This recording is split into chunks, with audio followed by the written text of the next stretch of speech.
दारू पीबो देखा तो ब्रांड वाला ले है ना पीबन पीड़ू। ये बड़ी अच्छी बात कही आप। देख यार हमार दोस्ती है 1 महीना पूरा हो नहीं है। हमार दोस्ती पूरा गहरी हो गई है। वही नाम से ना ये तो ब्रांड वाला दारू ले हवन और दोनों जी पीबो आज, ठीक है। सही कहे यार, आज मूड है पूरा खराब है, जल्दी बना दिमाग खराब है। चल आज बना वहाँ पे बस बस बस बस मुझे हाँ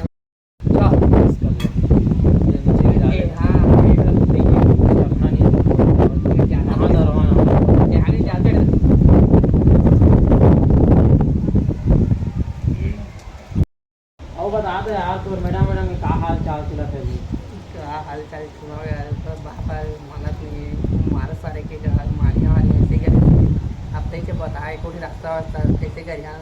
टेंशन मत ले, मोला बात करावे तो रहेला वही रखेस का मोबाइल तो पूछता रहे बोलते टेंशन में नंबर लेके आता तो दिमाग खराब हो। चल बता 8 8 7 7 5 4 5 4 6 4 अबे साले अब